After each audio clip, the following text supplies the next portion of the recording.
خلا کے لیے فریقین کی رضامندی شرط ہے۔ چنانچہ محض ایک جانب سے خلا کی پیشکش کرنے سے خلا مکمل نہیں ہوتا ہے شریعت کی اصطلاح میں،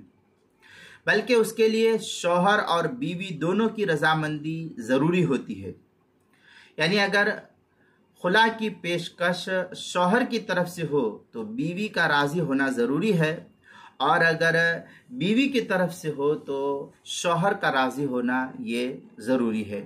چنانچہ اس سلسلے میں کافی تفصیلی بحث کرتے ہوئے فتویٰ شامی کے اندر ہے اذا کان بعوض الایجاب والقبول لانه عقد على الاطلاق بعوض فلا تقع الفرقہ، اس طریقے کی عبارت جو ہے ولا يستحق العوض بدون القبول، اس طریقے کی عبارت جو ہے فتویٰ شامی کتاب الطلاق باب الخلا جلد نمبر 5 صفحہ نمبر 88 جو زکریا بک ڈیپو دیوبند کا ہندی نسخہ ہے اس کے اندر، اور جو کراچی کا چھپا ہوا نسخہ فتاوی شامی کا اس کی تیسری جلد صفحہ 441 پر ہے۔ مبسوط للسرخسی کے اندر ہے لأنه اوقع الطلاق بعوض فلا يقع الا بوجود القبول، اس طریقے کی عبارت فتاوی شامی کتاب الطلاق باب الخلا جلد نمبر 5 صفحہ نمبر 102 جو زکریا بک ڈیپو دیوبند کا ہندی نسخہ اس کے اندر ہے۔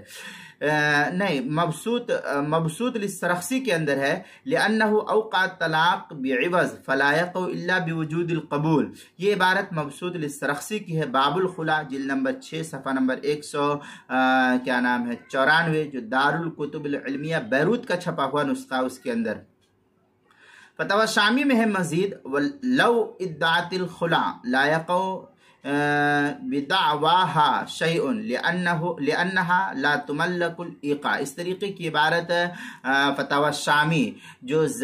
زکریا بک ڈیپو دیوبند کا ہندی نسخہ ہے اس کی کتاب الطلاق باب الخلا جلد نمبر 5 صفحہ نمبر 102 جو زکریا بک ڈیپو دیوبند کا ہندی نسخہ ہے، کتاب المسائل اس کی 5ویں جلد صفحہ 247 اور 248 پر بھی اس کو نقل کیا گیا ہے۔